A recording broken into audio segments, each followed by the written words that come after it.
Welcome back to Trading Justice. I'm your host, Tim Justice. And on this show, we're going to break down the markets from the last week and give you some clarity and conviction about what is happening heading into the end of the year. Here at Trading Justice, we help you control your financial future with real insights and real analysis on a regular basis. We're all about making sense of the market noise, having some fun while we're doing it, and giving you guys a lot of value from an education and also an analysis perspective. Today, we've got a lot that we're going to get into. We're closing the end of the year here. It's holiday season. We're going to talk about the Santa Claus rally and potentially what factors are going to go into that. We're also going to review our predictions from last year, where Coach Matt and Mark actually nailed quite a few of them. And we're going to talk a little bit about what they saw from the year before, what we learned from those predictions coming to fruition this year. And maybe if we miss one or two as well, we will own up to it.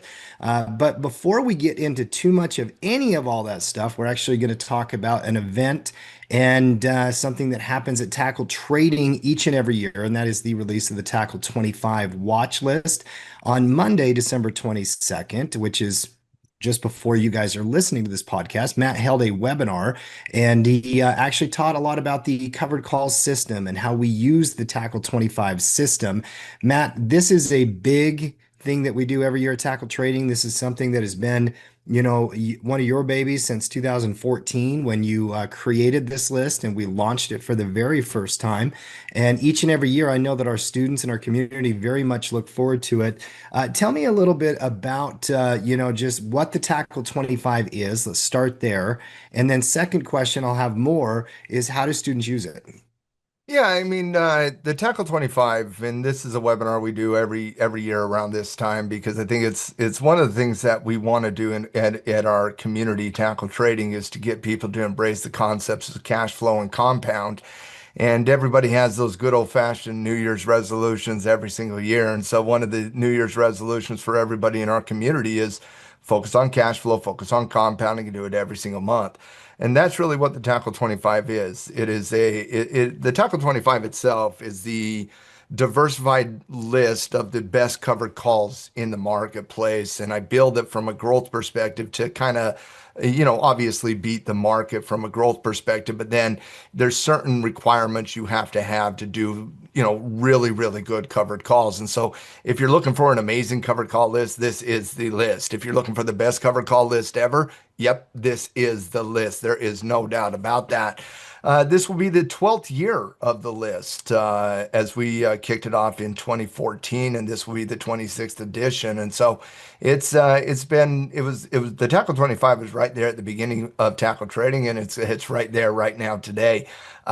We focus on a lot of cash flow systems, but the Tackle 25 is the grand old epicenter of all the cash flow systems at Tackle Trading. And I've firmly held the belief many, for a long time now.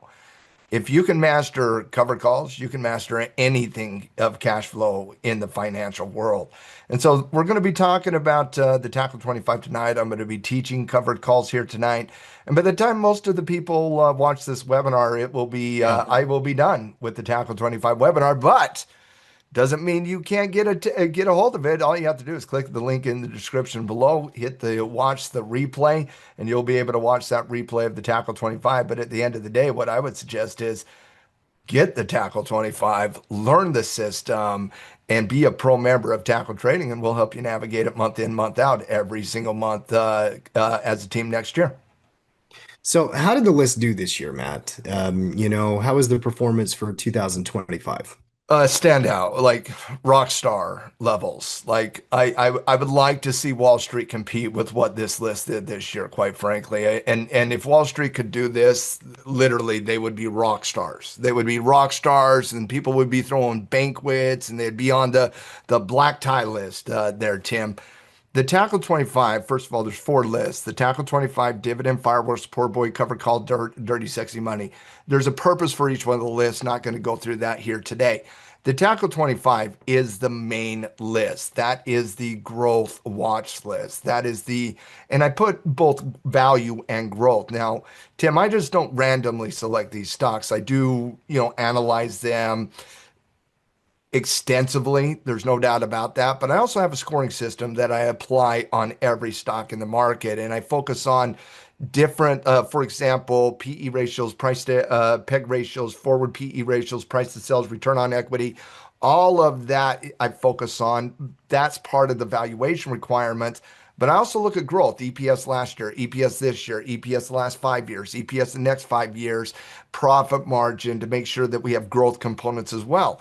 And I do think that's what makes this list special, quite frankly. It's not just the fact that I'm curating these lists literally by hand, but I don't just look at value and I don't just look at growth. I look at the combination of both through the same lens.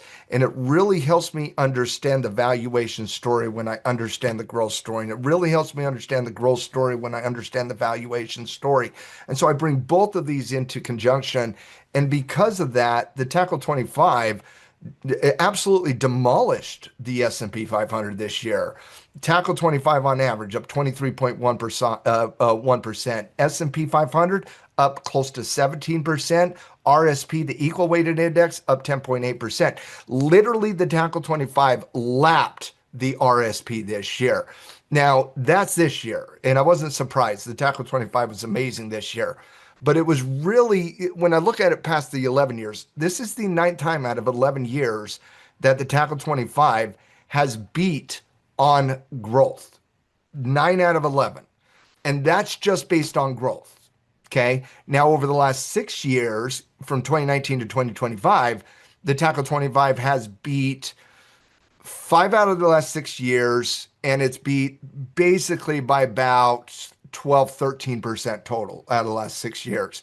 However, when you take into account the covered call over that same time frame, you're talking about 196% growth. And so when you're talking about the 23% growth number against the S&P at 16%, the average dividend in the S&P is about 1.8%. Let's take that up to 18.5%, for example, with dividend. The average dividend paying on the Tackle 25 is right around 1.5% right now. So you take into account that, you're around 24.6%. Let's Mm. just add 1% growth on cash flow, which is extremely low. Extremely low. Tackle 25 stocks average between 2 and 3% on cash flow. But let's just assume 1%. You're talking about 35% on the Tackle 25 versus 18% on the S&P 500. Now do that over 10 years. You're not retiring at 65, you're retiring at 45. Good job. That's the importance of this list. And so, how did it do this year? I don't know. I'd put these numbers up against anything on Wall Street, anything on Wall Street. And I would Yeah, say that for the last 11 years. yeah. And This one is of the not a things that, fluke. That like these numbers are not a fluke on the Tackle 25. Last year had some relative underperformance against the S&P, a little bit outperformance against RSP, but I see these numbers every single year. It just so happened to be this year was a really, really, really good year for the Tackle 25. But oh, go ahead. well, no, I just was going to say, I mean, first of all, one of the marks of any good system is that it beats the market, right? And so even from an equity perspective, a growth perspective, if you just parked your money in stocks themselves, that's going to beat the market, year over year over year over year, 9 out of the last 11 years. And since 2019, the returns on the equity side of it have doubled market returns, pretty much. Not double. So That's with cash flow. That's with cash flow. But with yeah, with the covered yeah. call. So, and the thing about traders out there, there's so many different simple problems that a new investor or even a veteran investor has. Number one, picking the right company, and number two, picking companies that they can match good systems and strategies with. And that's what the heavy lifting of the Tackle 25 list, as well as the systems and the trading mechanics behind that list, which is the covered call system, come into play. There's not a If you're list I out have there, more faith in than the Tackle 25, by the way, and it's not even close. Like if yeah. I'll go through what goes into the Tackle 25, the research and the scoring system tonight in the webinar, but for the podcast, like it's a very detailed process. These aren't these stocks are carefully curated, but it doesn't mean every stock on the 25 outperforms. I do have some fun facts for you on the Tackle 25, Tim and Let's Mark. hear them. I want to hear Number these fun five, facts. the Tackle 25 beats the market on average about 80% of the time. With the covered call, it beats 100% of the time since we started doing the Tackle 25. Number three, the best performing names this year were not just AI names. Lamb Research was obviously the best decision I made last year was putting Lamb Research on the list. That was their first year on the list. Love this company, love Lamb Research, and they just so happen to be 150% well this year. But gold was the best performer on the list. GDX gold miners were by far the best performer on the list this year, both from a cash flow and a growth perspective. Not every one of the 25 were juggernauts this year, obviously. If you're going to have some 160% growth numbers, Tim, it's going to be offset with some of the dogs out there. FMC, CNC, two of the dogs. Also, not breaking any news, they're also getting kicked off the list next year as well. Yeah. And this stood out to me on the list this year. When I first did the performance, and when the performance was so good in comparison to the RSP and the SPY, I automatically assumed it was going to be because of the tech names on the list. And there was certainly some of the tech names, but Nvidia, for example, went up 35%, Mark, and Tim, gold went up 170%. The list did not have, and this is something very important about the Tackle 25. I don't just put high growth stocks on there. I don't just put low valuation companies on there. I try to put the best of the best from a combination of both of those. And there's very specific fundamental criterias. And what stood out to me that not there wasn't one sector that dwarfed every other sector on the list because there are diversification requirements. I have to have at least 9 sectors represented on the list. And that also includes never on real estate. So 9 out of 10, basically, because real estate doesn't count. But it just wasn't based on one sector. It wasn't like, oh, the banks were just hot this year, or oh, just AI was hot this year. There was multiple different representation that did absolutely fantastic on the list. And so I could talk about this entire podcast about the Tackle 25. It's dominating my mind. I've been living in the research for the last 2 weeks. I'm very excited about the webinar tonight. I'm not going to be unveiling the stocks tonight. The stocks go to our pro members and we cover them in great detail, one by one by one, in the first coaches show of the year. Tonight, we're going to be learning the power of covered calls and Mhm. compounding gains so that you can start taking these companies off this list and doing much more than just parking some money in it, because at the end of the day, the growth was fantastic this year and the growth's been good, quite frankly, on the list ever since the inception of the list. But it will never beat the average cash flow rate, Tim. Never. Never over time. If you put average growth on Tackle 25 company over the last 11 years, or you just if you could say one thing, and I'll ask you guys. Mark, you haven't said anything yet. I'll ask you. Chucky, if you could go back 11 years from now, would you say I will just guarantee me a 1.5% cash flow rate compounded, or I'll take the total growth out of the Tackle 25, and you had $10,000 to invest with? Which one would have more money today? The 1.5% compounded or the total growth out of the Tackle 25 for 11 years? Just the growth and the cash flow with the Tackle 25. No, you get one or the other, growth or cash flow. I want the cash flow. Well, the question was which one would have more money? Oh, on the growth. Well, the growth is going to have more money. Not even close. Not even close. So You why would will you want the cash never, flow? I got, ever, I yeah. gotta Like, think I more didn't here. obviously wait. understand the question. Welcome to the podcast, Chucky. Um, no, you will never beat a compounded gain over time based on growth. It's the tortoise through the or the hare. In one year, growth can outperform cash flow, compounded. In 5 years, growth cannot outperform cash flow compounding. Compounding is way too powerful over time. That's my point.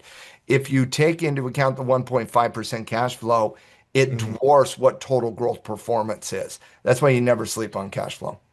Well, it's one of the reasons why you guys should all go watch the recording of the webinar and learn more about how Yeah. these covered call systems work because a finely tuned trader with a really disciplined system is just an amazing thing to watch. And we combine growth and cash flow with the Taco 25 list. So you can literally get the best of both worlds. Mark, you wouldn't always have to answer that question. One or the other, you can actually have both if you Well, use the and that's the system. beautiful thing about the Tackle 25 for our community is it's not just a list. It's a system that has a list of the best to do it on. And that's Yeah. just one Yeah. of the lists. There's other lists out there as well. One of my favorite lists every single year is the DSM list. That was up 44% this year. Absolutely lapping four different times the S&P 500. I'll put that up there with absolutely anybody as well. That was a like standout list with DSM this year. So here's my question about DSM. Okay. Um, I get the sexy part. I get the What's money dirty? part. Why is it dirty? Oh, this one's easy. So the That one's DSM easy. list is called Dirty Sexy Money, is what it's Yeah. called.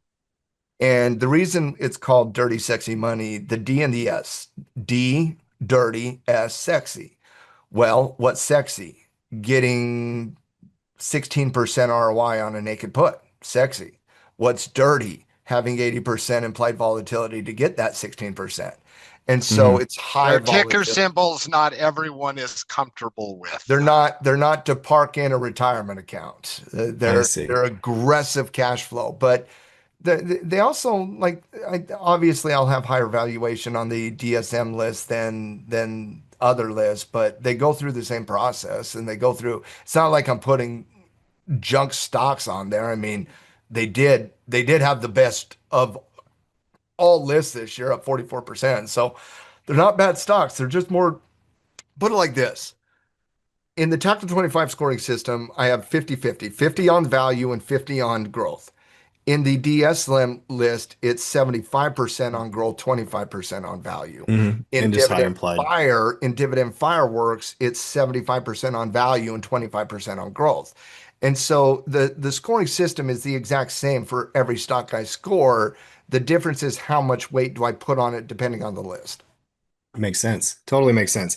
If you didn't get a chance to attend the webinar live, make sure you click the link below and in the comments in the description, wherever you want to find it, and go watch that recording and become a part of that system as well. Guys, we've got a lot of we want to go through here today. Let's jump right into the market skyline, and we're going to be talking about Santa Claus. You know, that's what everybody's always discussing this time of year, the Santa Claus rally, those days between Christmas and New Year's. And I believe, Matt, even the couple of days after the New Year's, what is the definition of the Santa Claus rally? Last We will five get trading into, sessions of the year and the two trading sessions to start next year. yeah. And then we're going to have an open-ended conversation just about markets in general, you know, what equities, what, commodities, what everything is doing. Mark, let's start with you here. The market has had a bullish ranking over at tackle trading for a while now. What are you seeing in this market condition?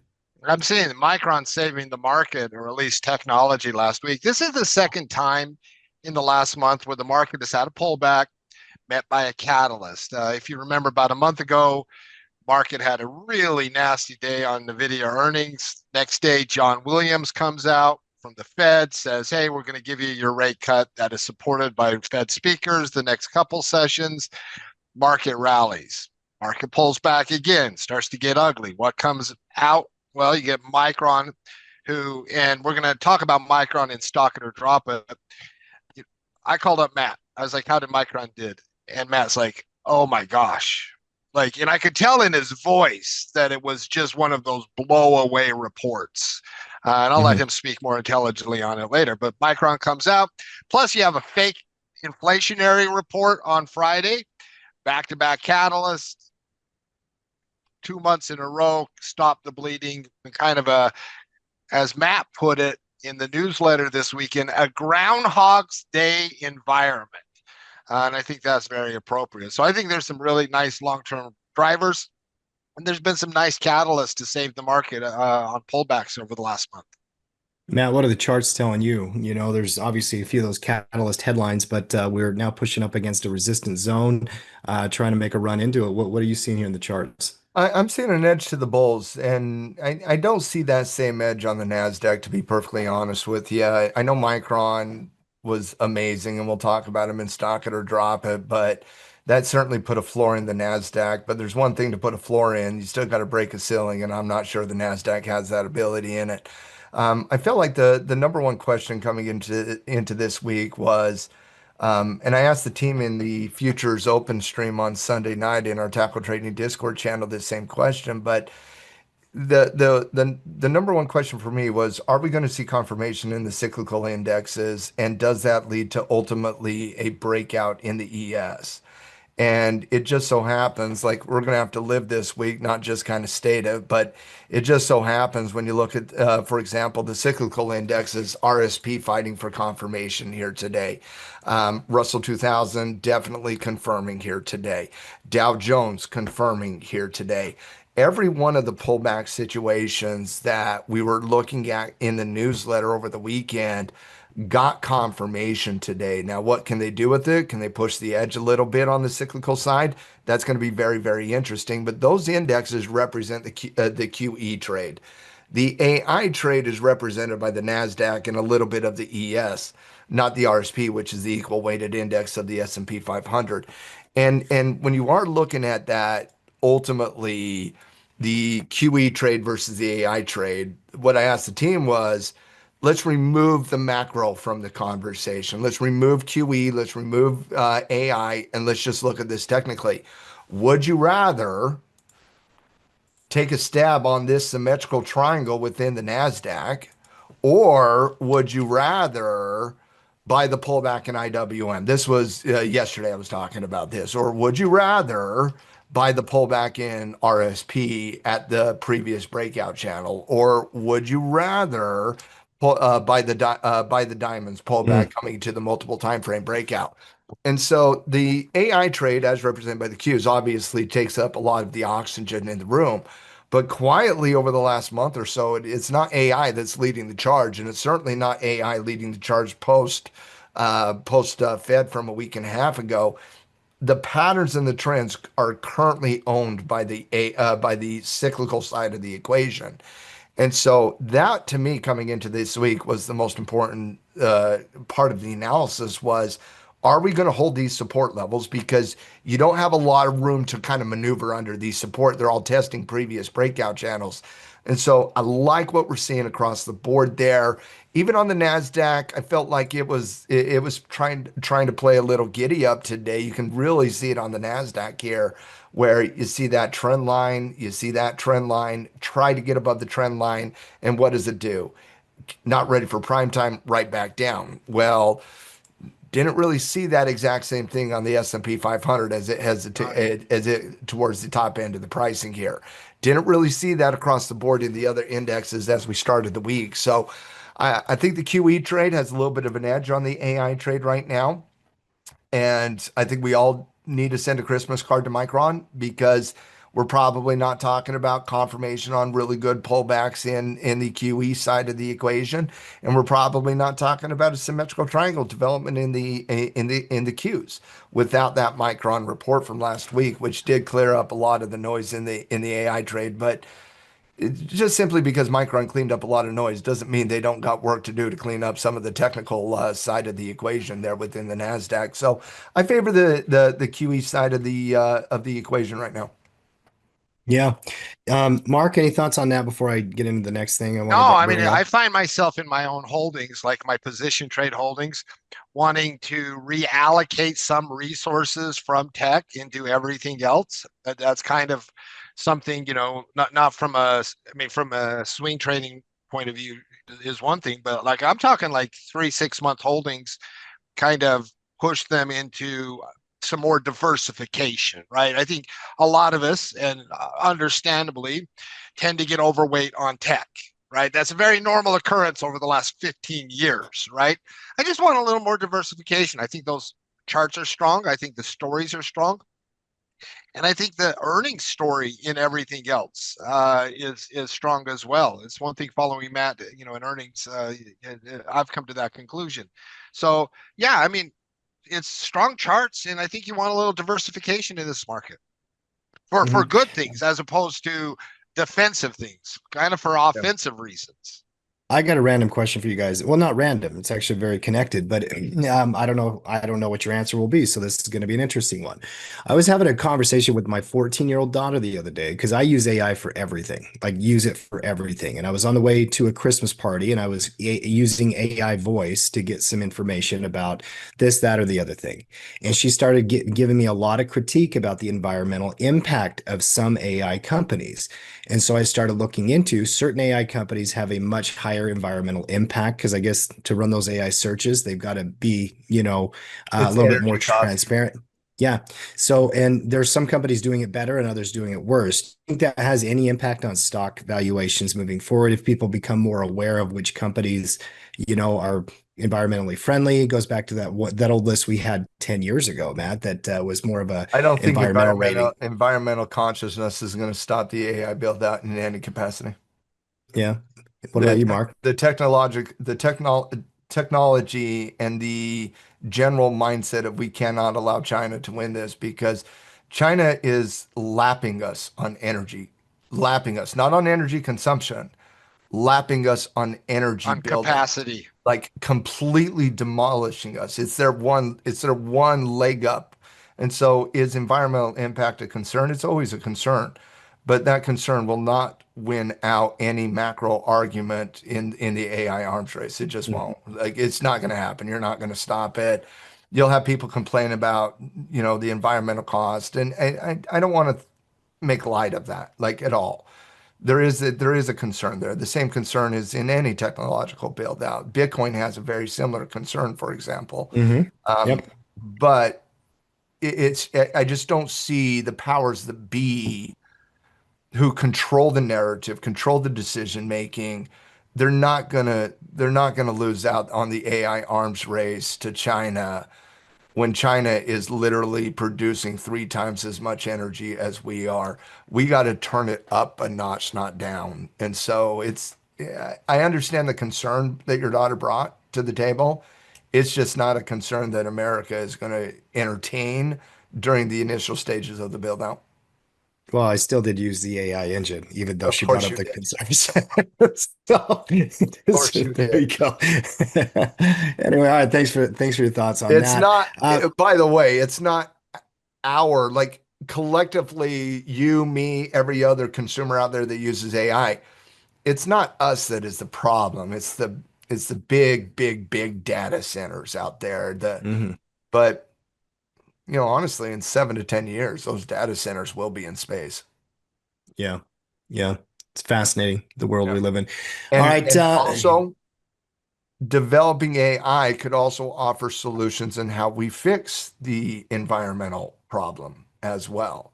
And so I think we're going to Yeah. continue to build regardless of any issue on the environmental side of it. It's exciting stuff. I love it. All right, let's last talk in this section about Santa Claus. I mean, I know we talked about it briefly just a minute ago. Matt, if we do break out before Christmas and start to move, is that going to impact the way you see a potential Santa Claus rally? What are your thoughts around this time of year and as we're heading into this particular season? I'm just honestly, I honestly don't care if we call it Santa Claus or not. I'm processing the bullish pullbacks on RSP, Dow Jones, and the cyclical areas of the market. I think you navigate this week the exact same way you navigate any week. You're just a little bit more excited this week, given the fact that you got really good patterns coming into it.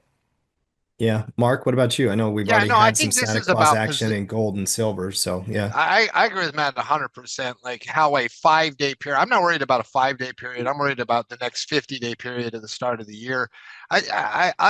Will just keep on maintaining as I have for a while. I think it is an excellent bullish backdrop with earnings expanding, like some of the earnings estimates.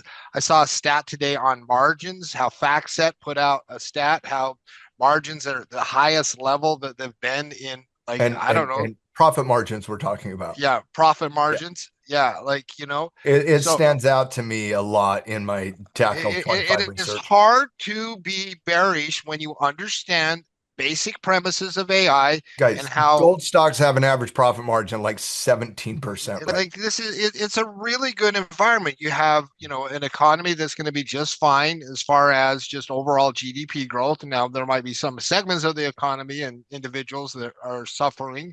But in That's not totality, like you're not predicting a recession next year. no, yeah. Neither am I. Trump is going to rework the Fed, who already launched QE. You got more rate cuts back. And what don't you like about the It next? doesn't mean 70% of America is not going to be left behind, but Oh yeah, no, no there's a 70%. that's Like, just a listen, different podcast, which that's a I know different you populist podcast. share that concern I have, But correct? just understand, yes, I think the current socioeconomic system sucks, right? Yeah, I it's think terrible. it's leaving too many people behind. I think Way the too many people, inequality is bro. a joke. Cannot be But sustainable long term. yeah, but the market and how these companies are going to profit before Marie Antoinette gets guillotined, those They were numbers are really, probably at the all-time high before Mary and yeah, Antoinette got guillotined. Yes. and so like, and going to your question on the whole energy thing, Tim, I don't care about the environmental impact, to be perfectly honest, just from a market analysis perspective. But people are going to complain about utility bills. Mhm. But you know what the government's going to do? They're going to subsidize. Nothing Subsidize it. is stopping the AI race. It is not a chance in I the guarantee world. subsidies. I'm right there with you, Chucky, on subsidies on the And energy so, because it one doesn't of the stop. things when I talk about diversification, most of the time that term is used from a defensive standpoint. I'm using Mhm. it from an offensive standpoint, mid caps, small caps, You think there's certain areas that are going to outperform the aggressive assets? yeah, no, I think if the okay, think about this. If the AI is real, which it is, if the net benefit to companies is real, which it is, right, that is going to be broadly spread out. And things like mid caps have an insanely low valuation, right? You go play with your Palantir all you want and have fun with that. You go Mhm. play with your high flying mega cap, not named NVIDIA and semiconductors. I still love those, but you go play with those stocks. Give me the boring stuff and go on offense with that, because that's the stuff that can rip 25, 30% this year. Right. Mhm. And so we'll save that for prediction podcast next year. And so Santa Claus rally, great. I think we're going to rally in that, but I'm more worried about first quarter of Mhm. 2026 positioning and getting a head start on that. Yeah, yeah, and I think that's where everybody's at. I think the Santa Claus rally is always a fun thing to focus on at this time of year. But at this point, for me, I'm preparing for next year. I'm looking at my portfolio, Yeah. looking for realignment, adjustments, all that kind of stuff. Don't So Google whether mid cap ETFs like I did. I'm a market pro, and I still had to go Google mid cap ETFs to find which ones I wanted. yeah, yeah. Yeah, yeah, All we're called right. IWM. Yeah, I don't want those little bitty companies. I want the mid caps. I want the you in want the betweener. MDY? Yeah. Yeah. All right, Mark, you Yeah, did mention MDY. predictions. You mentioned predictions, and we will have another prediction podcast for next year, but we actually need to spend some time and talk about some of the predictions that you guys made Who's last getting year some on the bulkers and who's getting podcast. Bernanke's? Yeah. So I'm listen, excited. every year on the podcast, we do a prediction show, right? Now, in the past, we've had these large panels, and maybe we can put one together for next week where we have multiple coaches come on, make predictions. But last year, it was just Matt and myself. Matt and I made predictions on the different areas of the market, the S&P, and we have a tradition that we give out Volkers for good picks, Bernanke's for bad picks. And I'm going to be frank, Matt and I had a very good year predicting the general market environment. And so we're going to spend just a few minutes, go over those predictions. And I like to get Matt's take on, and I'll give my own on, all right, like, you feel good about your general analysis. What do you think you Yeah, yeah. missed, right? Because it's a helpful exercise whenever you make a trade, right? Now, Matt and I probably, you didn't remember your predictions, and you probably won't remember a lot of them till I give Well, them to you, I right? no, I But yeah, but remember you know generally the what you like. S&P and gold because those are two more important to me than the other ones. And so I know where my predictions were there, but I don't know all the predictions from last year, no. And so I'm going to give out the I Volkers know and the I was like Bernanke's. I know I hit a bullseye on the ES. I You know hit I a did that. bullseye. So Yeah. I'm giving us both Volkers on the S&P prediction. I predicted that it would peak north of 7,000, futures peak just north, and then come back down to 6,700. You, my friend, basically took the arrow, split the apple I on was Robin top of Hood on the this one too. head, right? Split Mhm. the apple on top of the head. Like my prediction was solid. You nailed the apple on top of the head with a Mhm. 68.50 prediction. Like that's like, I mean, heck, that was Friday's price. That was literally where we were on Friday. And by the way, we could absolutely finish there by the end of the year. And both Not of that us, we had Matt, that prediction. both of us coming into the year, we had the same Uh, general take. but we Go ahead. didn't have chalk mark. We were both much higher We were than, much higher than your average bank. yeah. Like, and that's one of the things. Listen, I know we're just a couple of brothers that does a podcast on YouTube and we have a little trading company, but you're not going to find Wall Street analysts that are better than us as a whole. Mhm. I mean, like, some of these predictions we gave for this year were just spot on. And it wasn't just the final number, it was the direction. In fact, there was one point in the podcast last year, Matt, that I said, that rally to 7,000 might start at 5,200 because of volatility. Dude, you're I terrible. It started at 48.20. I know, right? But I said, listen, you might start the rally to 7,000 at 5,200, right? And because we knew that there would be some volatility at the We start of knew the there was year, going to be some tariff volatility at you, the you start. know, and so, we both had Trump being very supportive. We both had earnings recession was not coming, even though that was some of the talking points at the start of the year. Whoever was making those talking points at the first of the year, nobody could be more wrong than what the earnings actually was this year. Four consecutive quarters of double-digit growth, and it just got better all year long on the earnings side of the equation. Yeah, and Matt, you said you are, and this was a big one in your analysis, you are going to start to see AI productivity gains. We saw that, right? Because it's not just about NVIDIA anymore. Mhm. It's a different environment. Forget about that anything AI touches goes up. That environment's That's dead. not, that's not the environment we live in anymore. But Yeah. we are starting to see those AI productivity gains seep into your average publicly traded company. We Mark, they've started to see stopped that. hiring because of those productivity gains. And so fantastic job, man. Like, listen, we nailed the analysis, we nailed the volatility at the start of the year, we nailed the rebound, Double nailed the end tap price, Volcker to start the double tap, first prediction. ever, There you but I go.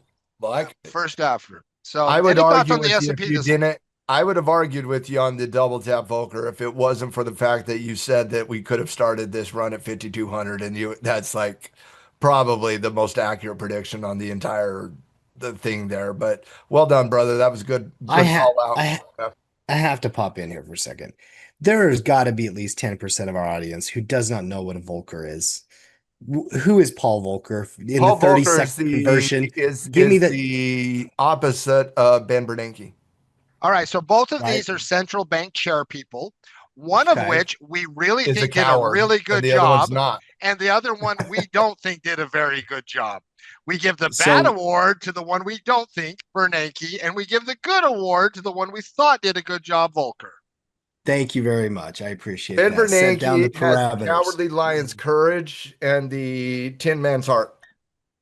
There you go. Yeah. Yeah. I He's the mean, worst listen. central bank. Listen, quantitative easing fundamentally changed America for the future. Yeah. Yeah. Um, from the ease of monetary policy and how consumers adapted to that and institutions fundamentally changed society. And that was Ben Bernanke's decision. He will forever be known as the Bernanke Award, which is also equal to the Shit Award at Tackle Trading for fundamentally changing American society. And I don't think for the better, personally. No, I don't either. Like if we just would have went through some failure, we would have fixed some of those flaws, and none of those flaws in the financial healthcare systems dominate consumer society and is part of the reason why we have a K-trade economy in the market where the economy works for 30% and leaves 70% behind. Ben Bernanke is the worst central bank president in the last 100 years, in my opinion. And Paul Volcker had every ounce of courage that Ben Bernanke did not have when he was faced with a crisis in the late 70s, early 80s. And instead of being a coward like Ben Bernanke was, He stood tall, raised interest rates, ripped the Band-Aid off, and got the job done, and created a monetary fiscal environment that could dominate in the 80s and 90s. So it doesn't mean that Volcker was right on everything the same way, but he was the best of the best central bank presidents, and he's the kind of the icon there. Ben Bernanke fell short against every aspect of what you would expect of a central bank president. Right. So Bernanke's are bad and Yankees are bad, Volkers Volkers are are good.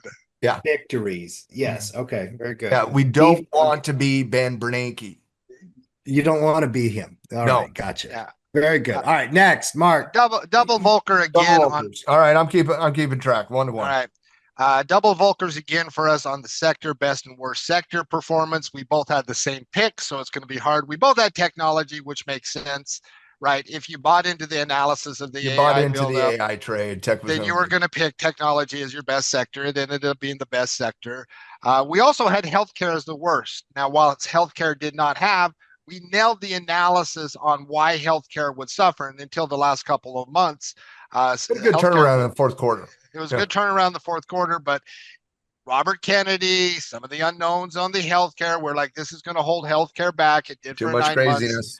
Just too much craziness for the market to say, hey, we need some time to get used to this. Markets love stability. RFK does And not so provide both of that. these I thought were pretty easy picks, but we made these. Sometimes you got to nail the layups as well. So give us a double Volcker on that.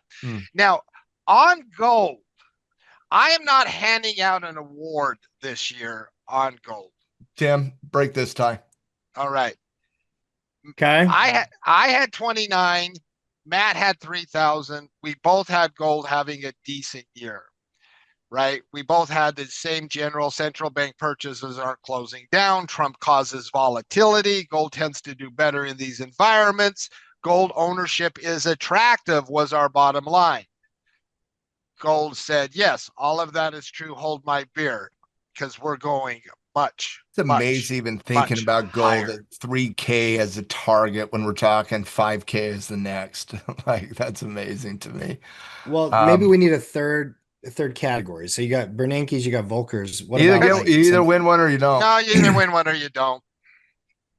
Well, I mean, Matt had the higher number and it Yeah. had a great year. You got to give it to Matt then. Okay, give it to Matt then. I think it's. I mean, I think if you're breaking the tie, you got to The give it to somebody. analysis I'm was giving it to dead on. Matt. We just like didn't predict gold having its greatest year of all time. Like, but the analysis was dead on, wasn't it? Yes, the Yeah. analysis. Oh no, we nailed the analysis. We All just, right. I think sometimes on our goal predictions, because we love it so much, we tend to forget that maybe not everyone sees it yet. Like, I don't know, something to think about in your prediction for next year. All right. 10K.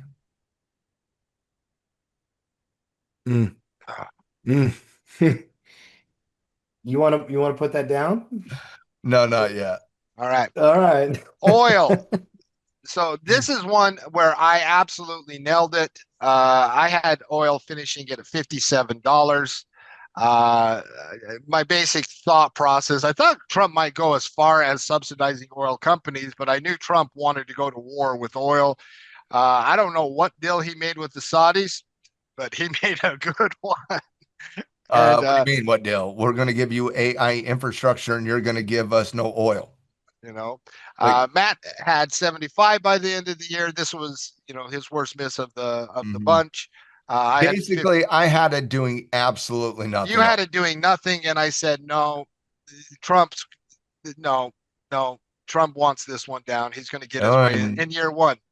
He did. He wanted it down, and he won all year long on that one. And he won all year long on this one. Even on the pumps, like even Tim, like I'm talking pump days. Like on the weekly chart, you can definitely see those pumps, but I'm just talking pump days. Like all of a sudden, you'd start seeing some weird things on oil. Yeah. Wow. No, you're like, some trickerations happening out there. And I had, pretty general and good analysis. I said there are general bullish things. China growth is going to be a positive. We saw that. I said conflict with an Iran was a certainty. We had that. And I said it doesn't matter because Trump wants lower prices. You're going to see in the 50s, final prediction 57. Nailed it. Like just I'm so close to giving you a double Bernanke, but I'm not gonna. Not double Bernanke. I was saying, excuse me, I Oh my apologize. gosh. No, there's no Double doubles. Volker, but I'm not going to because You then got you'd to be nail one the, point in front of me. But you know, so that. that was great. I But mean, in you nailed it. commodity as Bullseye. a whole, the easy one, Matt, you said you thought silver would outperform gold this year. You had a million positive things to say about silver. I was nodding my head in the podcast the whole time. We both said Oh, I love silver. silver. We both said silver was a sneaky AI play. Despite all of that, made the mistake of going copper, which wasn't, terrible this year, but it wasn't silver. I will mark a Volker down for me. Like that, Matt, because you were on the silver train before the train was getting going. Mark, if you'll recall, I do because I remember watched the this whole down podcast. day to 30? Do you remember You, when I said, you get above 30, you better take advantage? I remember that day in the lounge. And I remember during the October, November chop, Coach Frank's like, guys, stop it. This thing hasn't even closed under the weekly 9. Let's keep on running. Like, so it wasn't just me. There was a bunch of other tackle traders there as well. But yeah, Silver had a great run this year. And I honestly, like gold had a historic year, but amazing. I actually think silver had a better year in totality. now, since there are only two of us, I cannot give you a Volker for your 120 prediction on Bitcoin, but I can give myself a Bernanke for my worst prediction at 175. 175. Like I'm never right on Bitcoin, by the way. I don't think I've been right in like 8 years. Like as good as I was on every Yeah. other category, As and good I as I had am stuff. on the ES and I, gold and the tackle I, 25, like I am equally as bad on I predicting like Bitcoin. listen. And listen. I'm just I got giving us both a Volker, a Bernanke on that one, like bro. we were just bad on I'm just giving Bitcoin. us, And listen, we bought in, and it wasn't just a YOLO bro type prediction. If you remember right, Trump, when Bitcoin hit 100,000, Trump tweeted out, "You're welcome." And that was right before we made our looking back, prediction that on kind of this. is like a premature dagger. Tim should do a webinar on premature daggers. And so Trump gave the "you're welcome," and that happened right before the podcast, like right before the podcast. And I think we both bought into this is a scoreboard. In fact, I know because I rewatched the podcast. You had a great trend and pattern going You into had a the year. great trend, you had Trump a is a great pattern, you big had time crypto institutional guy. support. We thought this would be a scoreboard for Trump, and it just didn't So work why? out. Why did crypto diverge from what we're seeing in the S&P, diverge from what we're seeing in other aggressive assets, diverge from what we're seeing in gold? And I don't have Like, the answer to that, Matt. neither I do I. don't. I don't have the Weird. answer. I don't even have a good speculation on Yeah, it's that. weird. It's weird. Bitcoin's price action is very wonky, right? Now, if we are 4 months from now and Bitcoin's at 125, 130, then but like, oh, it just had to go through some demons. Maybe there was some micro strategy stuff. There'll be some Still hindsight doesn't make 20. sense. It's performing this way, and the It Nasdaq doesn't. is a percent away from the all-time high, and the S&P is breaking the all-time high, and the Dow Jones, everything's breaking a high, Now, the and only thing I Bitcoin's will doing stuff. say is that it does a lot. Like if you pull up SoundHound, for example, one of the But if strongest you're going to compare Bitcoin to SoundHound, you might as well just put the just death sentence in Bitcoin. well, you might actually, because this is not going to be favorable analysis. A lot of unprofitable or high volatile tech companies haven't recovered either. Their patterns are closer to So, Bitcoin than so anything else. Bitcoin is now ARK. No, ARK would be a step above this analysis, my friend. Oh, that's trash. Oh, Like the that's not good. correlations, That's not and good. I've It's not good. and so I don't have an explanation, but Yeah. I do have a correlation. And so your quantum computing stocks, your sound hounds, your some unprofitable speculative tech have the patterns that are closest to Bitcoin right now. And Yeah. so it is trading with those type of companies. I don't know if that's is a ringing Well, endorsement for Bitcoin. whether it is or not, we'll have that prediction podcast next week. For And now, we'll be wrong on that one as moving well. on. And then both of us we had 3 or 4 interest rate cuts this year. Oh, nailed That it. what that was above expectations, who only had Mhm. 1 to 2 priced in. We both said, no, come on, get out of Nailed here. it. That's Nailed three it. to four. We nailed that one. By the way, And I we will both also equally take the over on interest rate cuts next week in the prediction podcast. and we both had the dollar going down significantly this year, Oh man, nailed which that. once again, you'll be like, oh, of course the Nope, dollar was in nope, an nope, nope. uptrend One of heading the into the worst years of all time for the dollar. and was in an uptrend heading into this year. It was a very strong chart, and we both laid So out our you're analysis. telling me the final conclusion here is 7 Volkers for Matt and 1 Bernanke, and 6 Volkers for Mark and 1 Bernanke? Yeah, no, we absolutely nailed our predictions Wow. Last year. We're Wow, going to wow, have wow. a new prediction podcast next week. So, Mhm. and once again, this is not just us randomly throwing out numbers. We put in thought, we put in analysis, we live the markets, right? I've literally just spent about 100 hours researching the Tackle 25 literally in the last 10 days. Like So, I'm you not want to kidding. hear what we Mhm. have to Sleep and think breathe it. about next year? Well, tune in next week. I I love like it. that. Prediction. Always a fun time of year, and I got to tell you, well deserved. That's pretty cool. Did either of you have the Chicago Bears winning their division No, No, this that would have last been year? I did not. equally. I would not have had that. No. I didn't have them Nobody would winning have a game. I would have had who has a had better record, Miami or the Bears? I would have picked Yeah, Miami. yeah. I Everybody probably would would have have picked picked Miami. Miami. Yeah, because the Bears did not have a lot of high hopes. They Bears. just beat the They look good Packers in though, dude. dramatic They look good fashion. though. Oh my They God. do look They're good. winning the close games, guys. They're winning the close games. All All right. right. Let's get into the next section here, Marky, and we're going to talk about stock it or drop it. And we got 6 different companies that I want to go through, and I'm going to have each of you guys kind of talk about whether you are going to stock it, which is to pick it Okay, up it's and got to buy be it. rapid fire style. Let's do it quick, Okay. or drop it, which means get rid of it. Nvidia. Mark has asked me stock or to drop it on Nvidia at least 30 times in the last 30 podcasts, and I'm going to stock it continually until they're not tier one AI company. It's a stock it, stock it, stock it. Mark. Yes, it is a stalker for me. Like, when you talk about valuations, I look at things that I want to own for the next year, and Nvidia's on that list. Stock it. Not only should Nvidia be on that list, Mark, this company has a 0.49 peg ratio. Yeah, that's pretty stupid. 0.49 peg ratio. Like when people are like, oh my goodness, Nvidia is so overvalued, it's got a 23 forward P ratio and a 0.49 peg. Like, what are we even talking about? It's insane. Like, there's Mike, food-based companies with higher valuation than that. that's crazy. Micron, post earnings. Stock it or drop it. Mark, you first. Yeah, Matt will give us some numbers here. I'm a stock it. I'll just save the thunder for Matt's lightning here on the numbers. Oh Lord Just Almighty, rapid fire. that Yeah. report was amazing. It was a beat on EPS by 20%, but 56% revenue growth year over year. And they just started because they had a 96% increase in EPS guidance, over 50% increase in revenue guidance. Like honestly, I can't think of a better report in totality in Q3. Micron is an absolute stock get. Mind you, tier two company on the AI growth watch list as well. Love it. Oracle. Matt, you first, then Mark. Stock it or drop it. I don't care if this company recovers. It's a trash company, and I absolutely can't stand this company. And Warren Buffett says if you're going to invest in a company, you need to invest in the leadership here. I want to go back to 2 quarters ago.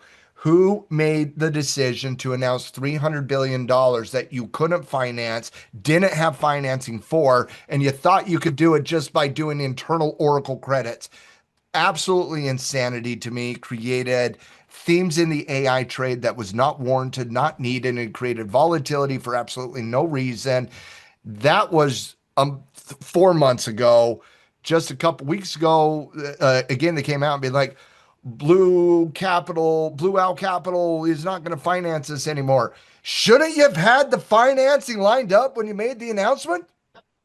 Like, shouldn't you have figured that out before you made the announcement during earnings season that, you know what, we're just going to assume people are going to want to buy our bonds? We're just going to assume people are going to want to give us money. And if not, well, the government's going to backstop us. And that probably is true, but still, trash decisions. They're still a tier two company because it's Oracle and it's a very, very important company to the AI space. but I don't like any part of the decisions that has been going on. So it's a drop it for me, but I can't understand somebody who looks at the slowing momentum condition like maybe the selling Yeah, is screw over. that. But They're for me, running it's their still a drop. It's still a drop, but I'm just they're saying running their there's some company like slow. Pets.com and the .com bust.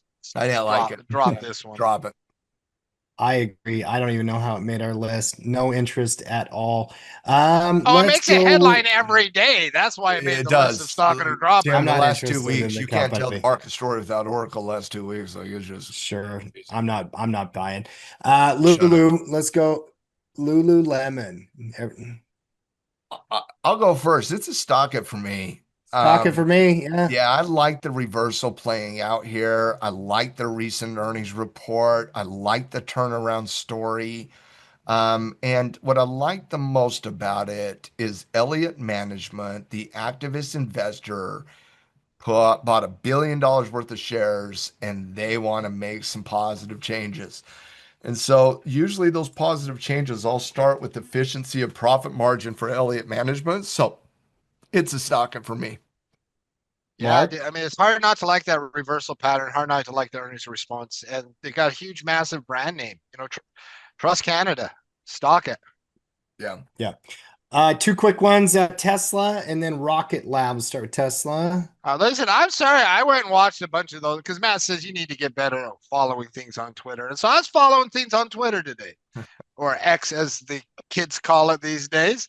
And I got caught into watching 5 or 6 of those driverless cars floating around cities. And I was like, that's pretty cool.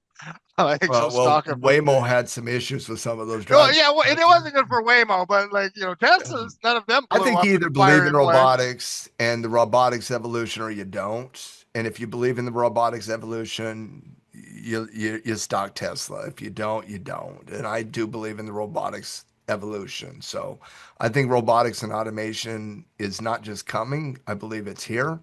But it will take time before you have the ultimate conclusion. I think I was listening to Elon just a couple of days ago about kind of his projections. And a month ago, he was talking about 5 to 7 years from now having automation and robotics literally replace all labor. At least he was getting a little bit more accurate, in my opinion, in this latest interview where he said, 10, 15, 20 years for the totality of the automation evolution. But I do believe it, and I do believe they're most likely a $68 trillion company as that comes through. Optimus Yeah. might be one of the most important technological advancements we've ever seen. And so I'm very interested. It's a stock for me. Mm, okay. I like it. Um, Rocket Lab. Howard Last one. Mark did not answer. He I doesn't know want to I said answer. He I said he believes watched, in Twitter, and then he didn't even He know what said I he Twitter said I likes, was. he was He like called loves it follow Twitter. X. X, Yeah. and then I watched some driverless cars that were really And then he got cool. pulled into a social media loop. Dude, Yeah, you're an old man. He's probably so still looking at that social media loop. those are Um, cool. Those are cool last images. one here. Rocket Lab. They won a big, massive $816 million space Listen, development I'll start, and I'm contract. going to go out on a limb. I'm going to stock it now, and I want to give a million qualifiers, blah blah blah, price valuation, all that. It's just cool stuff, and you have so few space companies that are in the space and kind of pure play. It's on my watch list. I'm going to stock it. Yeah. Um, And go ahead. Oh no, the only concern I have here is the valuation is not great for Rocket Lab. But it is a high flying growth stock that has a lot of government contracts, and that's usually good enough.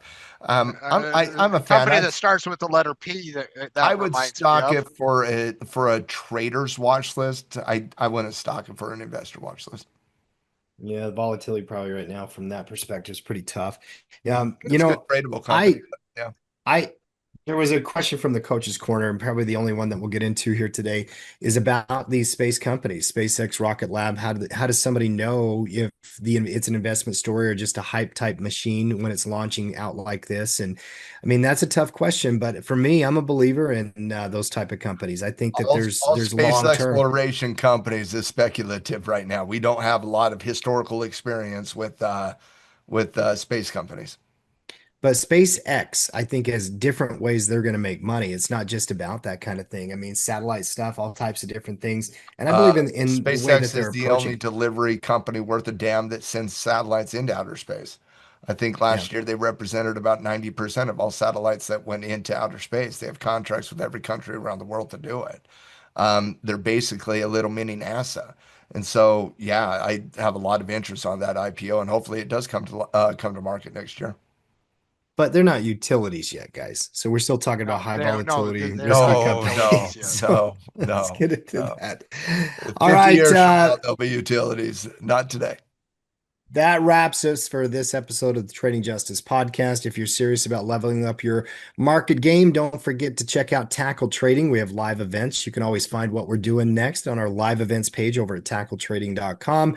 Webinars, live coaches shows, immersive sessions, and we have a really, really cool Discord channel as well. So there's a lot of different ways that you can learn and participate and be a member of our community. If you've not yet seen the recording, and you're listening to this podcast now, go listen and watch that Tackle 25, webinar that Matt put out on December 22nd. Definitely going to be worth your time to dig into. And if you're out there and you're still listening to podcasts and you've not done this yet, make sure you subscribe to our podcast. Leave us a review on any of your favorite podcasting services that you get this podcast from, and come back each and every week for weekly insights. Until next time, folks, stay disciplined, stay curious, and keep coming back. We'll see you guys on the other side.